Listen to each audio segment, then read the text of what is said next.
Hello, it's 4 minutes past midnight UK time on the 31st of December 2025, the last day of the quarter of a century of years that we've had in the 21st century. We're a quarter of the way through, and we continue with Christmas carols from Village Green to Church Choir by Andrew Gant. And tonight we're doing Angels from the Realms of Glory, the Christ Child's Lullaby, and at a request from one person said, why don't you do 3 of your own favourites, 3 carols that haven't been included? Well, I thought I'd do one of the most obvious carols tonight, Cecil Francis Alexander's Once in Royal David City. And I think on New Year's Day, to accompany Here We Come a Wassailen, I'm going to do Of the Father's Heart Begotten. On 5th of January, 12th night, to accompany the 12 days of Christmas, I'm going to do Sydney Carter's Standing in the Rain. And what that has to do with Christmas, it is a Christmas carol. I don't know much about it. I used to enjoy it as a child. I used to be able to sing it off by heart. And then, of course, on the 6th of January, we'll finish with the Epiphany, We Three Kings, and What Child Is This, to Greensleeves. But first, I'm going to do the carol that kicks off the 9 lessons and carols at King's College, Cambridge, and probably every carol service that ever existed. Once in Royal David City stood a lowly cattle shed, where a mother laid her baby in a manger for his bed. Mary was that mother mild, Jesus Christ her little child. He came down to earth from heaven, who is God and Lord of all, and his shelter was a stable, and his cradle was a stall. With the poor and meek and lowly lived on earth our Saviour holy. And our eyes at last shall see him through his own redeeming love. For that child so dear and gentle is our Lord in heaven above, and he leads his children on to the place where he is gone. Not in that poor lowly stable with the oxen standing by, we shall see him, but in heaven set at God's right hand on high, when like stars his children crowned all in white shall wait around. And I'm going to be reading from the Wikipedia article for the carol. And it was originally written as a poem by Cecil Francis Alexander. It was first published in 1848 in the hymn book Hymns for Little Children. And a year later, the English organist Henry Gauntlet discovered the poem and set it to music. This is the left side of the memorial window dedicated to Cecil Francis Alexander in St Columba's Cathedral, which I assume is in Ireland. Yes, it's in the walled city of Derry, or Londonderry, how you prefer. I would prefer to call it, I being English would call it Londonderry, but I would call it Derry as well. So, well, Hymns for Little Children was a collection of poems aimed to elucidate parts of the Apostles' Creed for use in Sunday schools or in the home. Once in Royal David City told the story of the Nativity of Jesus to illuminate Born of the Virgin Mary. Other well-known hymns in this collection include All Things Bright and Beautiful on the subject of Maker of Heaven and Earth, And there is a green hill far away, which is on was crucified, dead and buried, all from the Creed, the Apostles' Creed. Alexander was married to the Anglican clergyman William Alexander, who became the Bishop of Derry and Raphoe, and after her death became the Archbishop of Armagh. And her most famous poems are commemorated in the memorial window at St Columb's Cathedral in Derry. Henry John Gauntlet was organist at a number of London churches, including St Olave's in Tooley Street, Southwark, from 1827 to 1846. Christchurch Greyfriars and Union Chapel, Islington, from 1852 to 1861.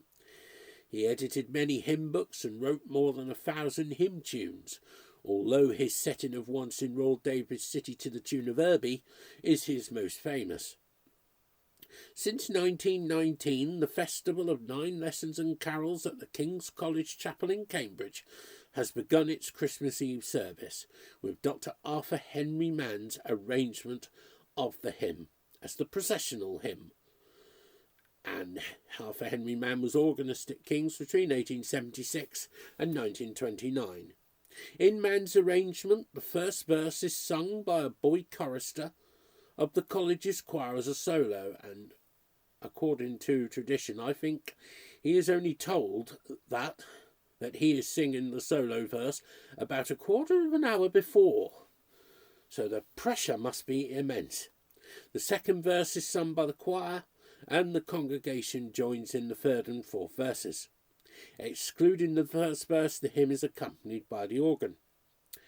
In the English carol, Eric Routley notes that Mann's unaccompanied arrangement of Gauntlet's original hymn changes the character of the work into one which emphasises the acoustic space of the chapel. With subtle art, that arrangement turns the homely children's hymn into a processional of immense spaciousness.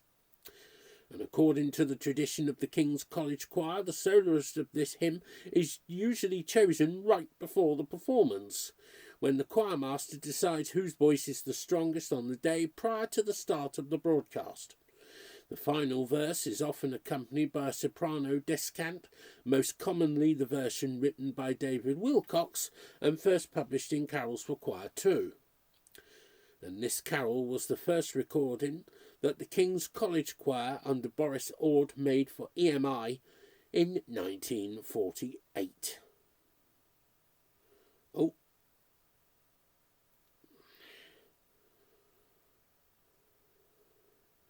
So there are 2 verses which wasn't included in the text I read. There was Once in Royal David's City, he came down to earth from heaven, then went straight to And Our Eyes at Last Shall See Him, and not in that poor lonely stable. Well, there is actually 2 more verses, which are verse 3. And through all his wondrous childhood he would honour and obey, love and watch the lowly maiden in whose gentle arms he lay. Christian children all must be, mild, obedient, good as he. For he is our childhood's pattern, day by day like us he grew. He was little, weak and helpless, tears and smile like us he knew. And he feeleth for our sadness, and he shareth in our gladness. And I don't know whether you'll be able to hear this, but I just wonder. Oh, sorry about that. Oh, let's just see. Playback speed, I don't really want to speed it up. Oh, no.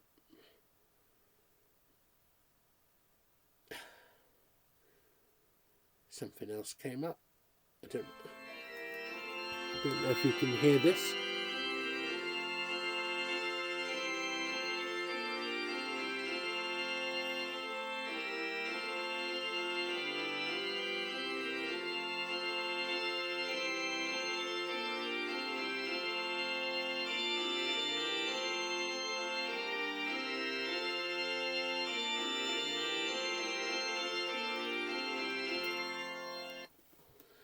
And for those who were wondering what the heck I'm doing, I was actually playing a verse from the instrumental for Once in Royal David's City. And of course, I can't really see what else I can do. Of course, it is available on YouTube. Once in Royal David City is on YouTube, and I invite you to listen to it. But now we go to the 13th carol in this book, Angels from the Realms of Glory, wing your flight o'er all the earth. Ye who sang creation's story, now proclaim Messiah's birth. And you can either have come, the long drawn out come and worship Christ the newborn King, or a long drawn out Gloria in excelsis Deo, and you repeat it. But the tune I heard it to when I listened to a Martin Lloyd-Jones Christmas morning service, it just said, come and worship, worship Christ the newborn King. So that's what I'm going to use. So angels from the realms of glory, wing your flight o'er all the earth. Ye who sang creation's story, now proclaim Messiah's birth. Come and worship, worship Christ the newborn King. Shepherds in the fields abiding, watching o'er your flocks by night. God with man is now residing, yonder shines the infant light. Come and worship, worship Christ the newborn King. Sages, leave your contemplations, brighter visions beam afar. Seek the great desire of nations, ye have seen his natal star.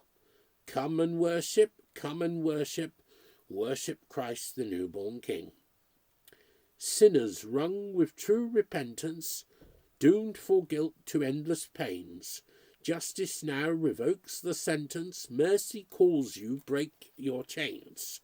Come and worship, worship Christ the newborn King. Though an infant, now we view him, he shall fill his Father's throne. Gather all the nations to him, every knee shall then bow down. Come and worship, worship Christ the newborn King.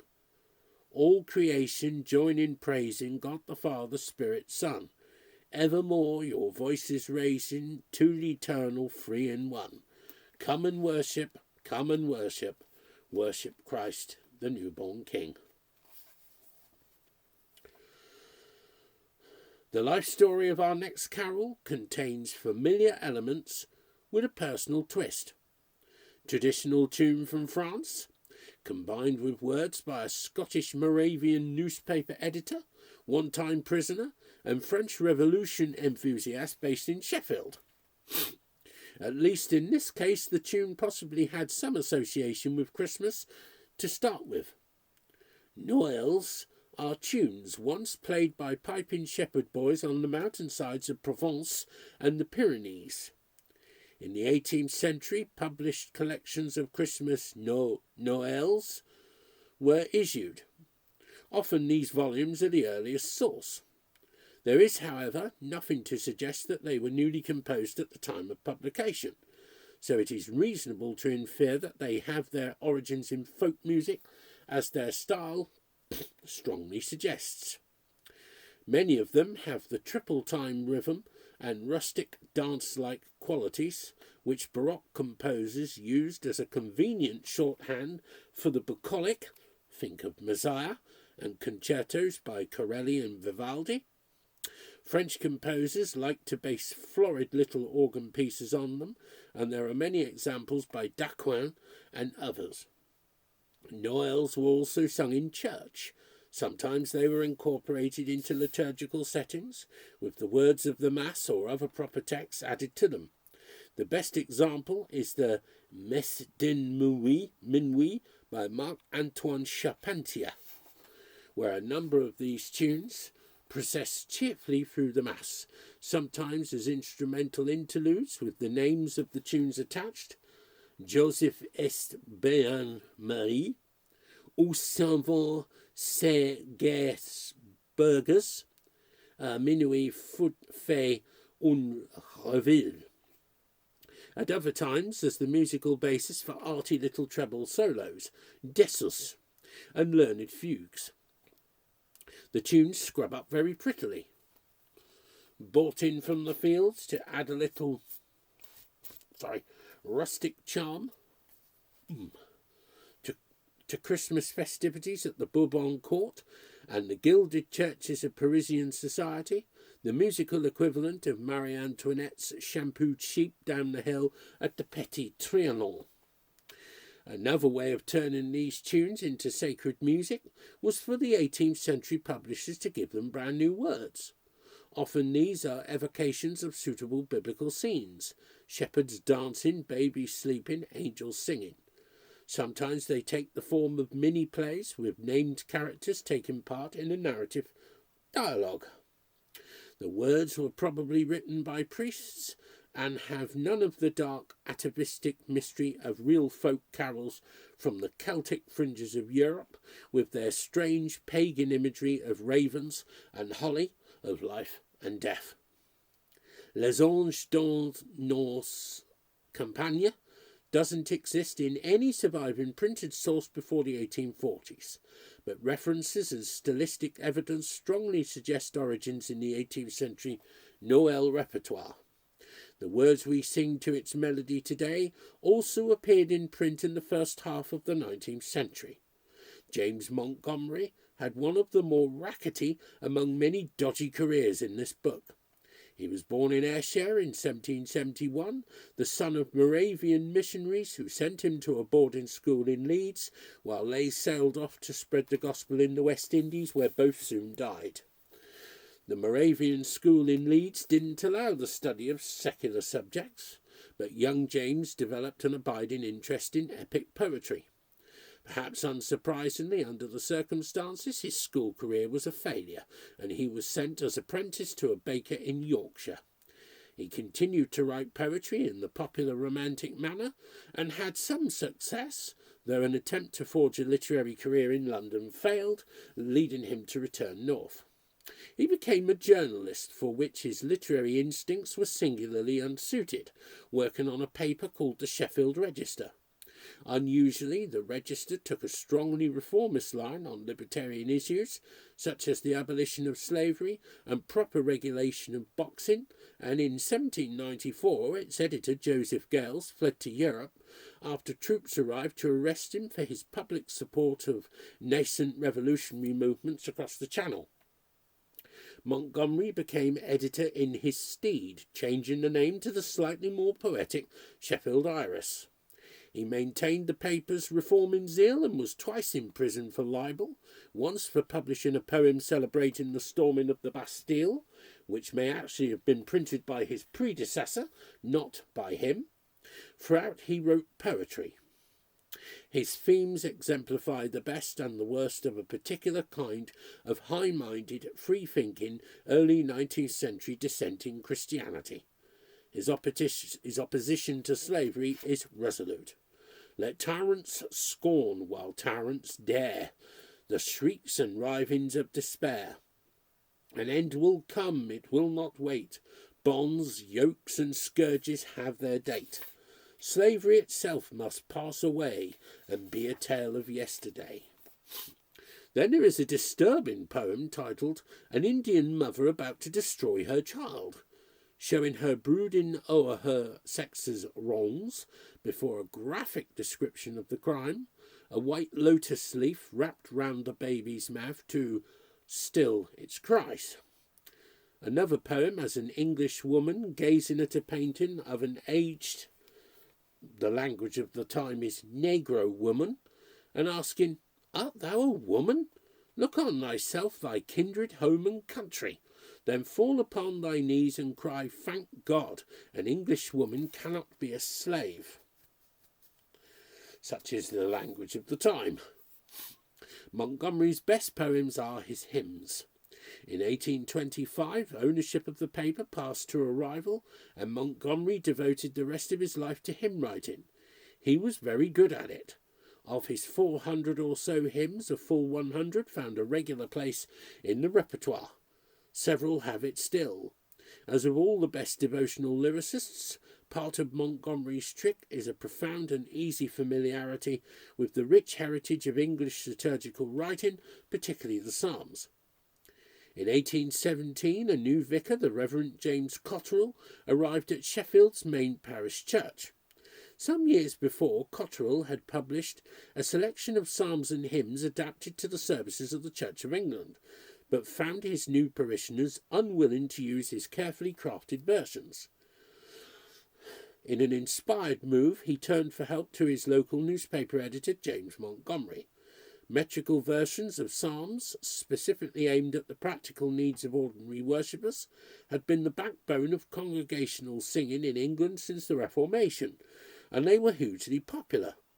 Montgomery was taking his place in a noble tradition. Their key features are a regular metre, allowing them to be sung to any suitable tune which the congregation already knows, striking imagery and directness of language. To a born and bred nonconformist like Montgomery, this was mother's milk. His version of Cotterell's collection achieved widespread use. Countless collections and hundreds of hymns soon followed. Angels from the Realms of Glory first saw the light of day in the Iris on Christmas Eve, 1816. The path by which Montgomery's poem became linked to the tune, published 3 decades later as Les Anges dans nos campagnes, is as usual complex and sometimes obscured by the historical undergrowth. It is not clear which, if any, tune Montgomery intended for these words. By writing in the aptly named common metre, albeit with a 2-line refrain added to each verse, he may have been inviting his readers to sing it to any tune they liked which happened to fit, a time-honoured way of doing things. Whatever his intentions, his text proved highly popular in songbooks and ballad sheets. Meanwhile, the appearance of the Noël Les Anges dans nos campagnes in print appears to have led to a number of English translations and paraphrases. One such, The Angels We Have Heard on High, by the Roman Catholic Bishop of Newcastle, appeared in 1860, set to a simplified version of the original French tune. This version then took on something of a life of its own, for some reason becoming part of the traditional carol repertory in the West Country. The story now heads south to London, and another in our cast of colourful Victorian characters, Henry Smart. Smart was one of the finest organists of his day, a genius in the art of congregational accompaniment, and almost totally blind. In 1867 he edited, largely by dictation to his daughter Ellen, the Psalms and Hymns for Divine Worship. Among the tunes is his own Regent Square, named after a posh bit of Regency Bloomsbury, which, it turns out, fits Montgomery's poems splendidly. The story could happily have ended here. However, in 1928, the editors of the Oxford Book of Carols, presumably having noticed the similarity between the opening of Montgomery's poem and the Old French Noël, decided this was reason enough to graft his words onto its original tune. It doesn't fit terribly well. Why would it? The old tune was intended for words in a different language, if indeed it was intended for words at all. Whatever the complex history of continental cross-pollination which led to this point, there are now several hybrids of the original tune lined up in the musical greenhouse. From here they begin to shoot off in all directions.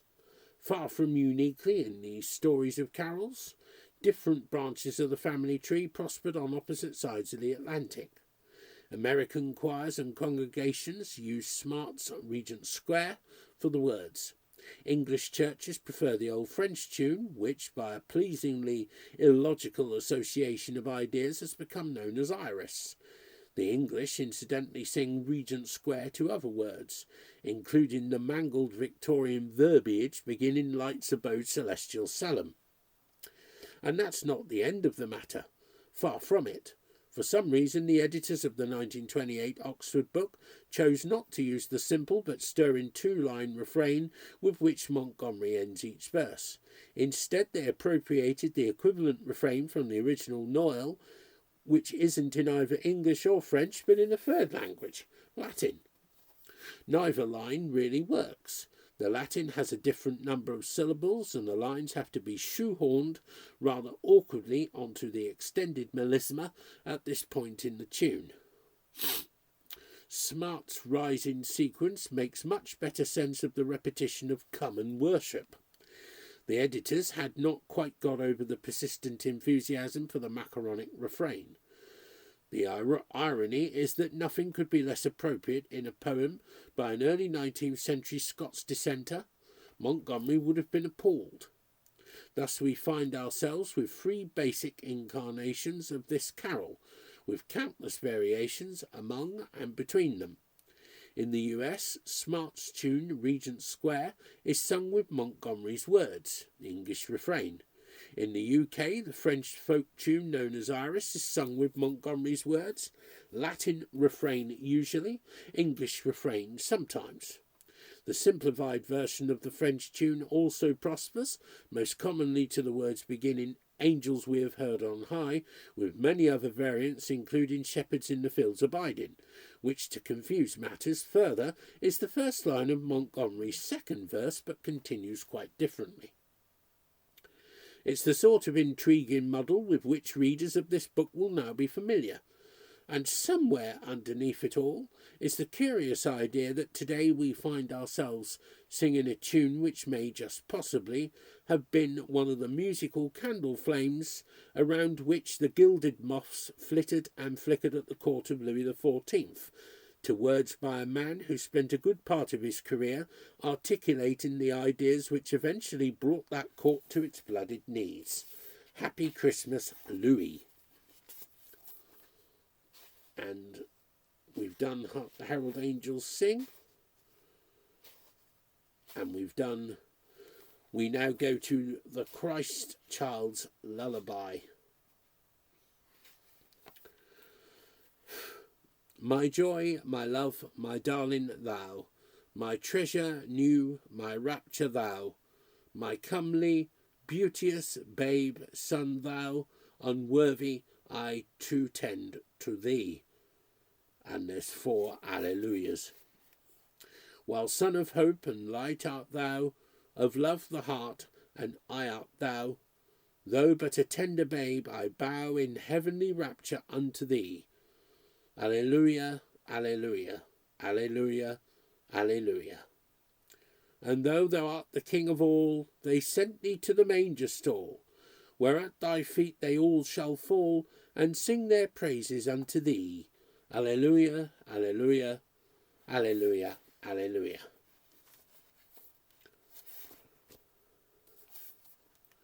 Celtic Christianity had character. Its rugged outposts in Brittany and Cornwall, St David's on its rocky Welsh promontory, and the monastery island of Skellig Michael sticking out of the Atlantic off the west coast of Ireland speak to us of some of the earliest and toughest Christians we have. Led by Brigid and Patrick, Petroc and Ninian, they let the wind and waves decide where they would settle and pray along the ragged fringes of the known world. Rough places nourished by salt winds, as the Welsh poet and priest R.S. Thomas says of an Irish shrine, the Celtic corners of Europe, sharing an inheritance of carvings and crosses, place names and burial mounds, saints, seabirds and rain. Celtic culture laid down a rich artistic seam. Seekers and dreamers have found much to explore. Manuscripts such as the Book of Kells tell of an age of accomplishment and piety. The Celtic cross remains one of our most potent symbols. Their music, as in all churches, served different functions and drew on different sources. Liturgical music was chant, the Roman kind brought over by Augustine. The sort of singing a journeying monk would have recognised, more or less, at any abbey or large church in Western Europe in the second half of the first millennium and beyond. Differences, where they exist, are in details of liturgical practice and no doubt a local accent to words and music. Then there are sacred and devotional folk songs to sing while clinging to your wicker and leather coracle as you paddle perilously across to Skellig Michael or up to Iona, the music of sky and tide. Eternity and Ninian's God are close. And there are carols, the Breton carol, the Wexford carol, the St Ives carol, Hellesvior, bard songs of Wales. These are our lullaby's cousins across the water. St Columba took Christianity north in the 6th century. The centre of his new settlement was Iona, in the Hebrides, the nearest point to his native island. From there, Christianity with a Celtic tinge spread through Scotland and across to the northeast of England and the familiar remoteness of Lindisfarne. Religion around these coasts has always received much of its influence from across the sea. Churches and what happens inside them echo with the voice of the Viking as much as the Irish saint. John Knox brought his stern brand of Puritanism back from Geneva to the metropolitan areas of Scotland, but in the remoter wilds of the north and west, Catholicism had roots strong enough to withstand any vain blasts of the doctrinal trumpet. All this is present in the folk music of the Highlands and Islands, distilled into something potent and unique. This carol touches a different aspect of our tradition from the others in the book. It has found a home not so much in the choir stall and among troops of carolers as in the repertoire of traditional folk singers and bands. Father Ronald, or Ranald, Rankin was Roman Catholic parish priest of Moydart, a remote colony of townships clustered on the shores of Loch Shell to the west of Fort William, just over the sea from Skye. From 1834 to 55, 100 short years after these hillsides had cheered Bonnie Prince Charlie off on his doomed march south. In his churchmanship and approach to music, Rankin combined the dictates of Rome with local customs and habits, just as Columba had done. Celtic folk music and the folk song of the Highlands and Islands in particular has a number of types which are quite distinct from the native traditions of the rest of the British Isles. Walking is beating newly woven tweed to soften it and stop it shrinking in the ever-present rain. It was done by large groups of women sitting either side of a long board or table, and like many such repetitive labour-intensive manual tasks, it had a highly developed repertoire of songs to go with it. The nature of the task dictates the nature of the song. A leader sings the verses, the chorus of women either repeating what they've heard, like the lining out in Gaelic psalms, or singing an alternating refrain. The rhythm of the music matches the rhythm of the work. There are many verses. Rankin borrowed aspects of this tradition when he wrote a Gaelic poem. And I don't know the Gaelic, so I'm just going to say the English. The Lullaby of the Saviour. He used the multiple verse structure learnt from his parishioners. He borrowed one of their melodies. One archaic copy of the song tells us that he inscribed the song, a memento for the children of Moydart, of or by Ranald MacCrane. A touching insight into the musical side of his ministry, especially since these copies were circulated among the parishioners on the emigration of the author to Australia. The tune Father Rankin intended for his poem was the Air Fon, or the Cuma Micaroi, the tune of grief for the son of Aroi, or Awa. A characteristically violent and long-winded lament for a high-spirited young man who was drowned by an unruly horse, which, like many of the old Scots ballads, may actually be true.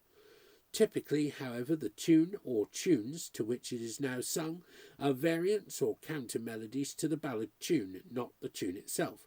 There are several related melodies.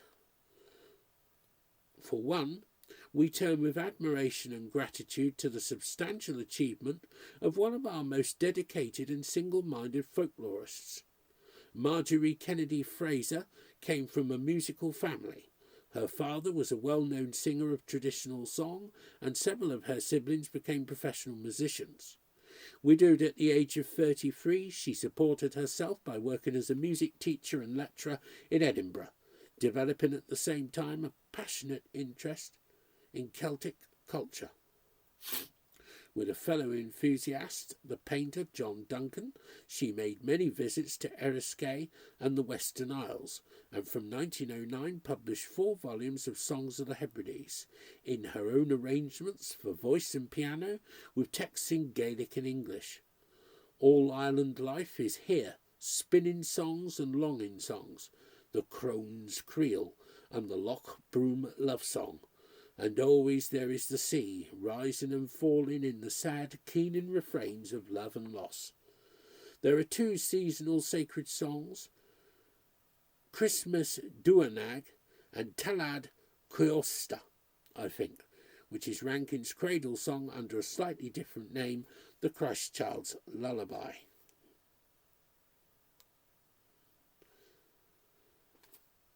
Kennedy Fraser heard the lullaby sung by Mrs. John McInnes of Eriskay. The tune is a thing of melting grace, haunting yet calm, enough almost to still the raging of the sea. She subsequently found Rankin's complete text, 29 verses, in a hymn book compiled by one of his successors, the King Priest of Eriskay, Father Alan MacDonald. In another version of the tune, the notes are identical, except that the 3rd degree of the scale is lowered instead of raised, or in folk parlance, weakened rather than strengthened, taking the song from a major-sounding mode to a minor, a striking change. A 3rd version has a different first line, but is the same after that. This is the one sung by many modern folk singers and bands. Simplicity lends itself to all sorts of approaches. It keeps up its attendance in church, too, once a year at midnight mass in the Outer Hebrides, in the dark part of the year. It is a song rooted in its native rocky soil. Like so many other authors and musicians, Father Rankin was as much contributing to an existing tradition as writing something new. The song has other links to the folk traditions of the Isles too, in particular a story about how it first came to be heard there. In A and Uist, this lullaby was associated with a legend, says Kennedy Fraser. There was once a shiftless laddie in one of the isles who had lost his mother, and that is always a sad tale, but had got a stepmother in her place, and that is sometimes a sadder tale still. Son of another, said his stepmother in the heat of anger, there will be no luck in this house till you leave, but whoever heard of a luckless chick leaving of its own will? But leave the shiftless lassie did, and that of his own will, and ere the full moon rose at night, he was on the other side of the ben. And there's a picture from the Book of Kells, the earliest representation of Virgin and Child in a Western manuscript. The accompanying text begins Nativitatem Christi in Bethlehem. That night the stepmother could neither sleep nor eat. There was something ringing in her ear, and something else stinging in her heart, till at last her bed was like a cairn of stones in a forest of reptiles. I will rise, she said, and see if the night outside is better than the night inside.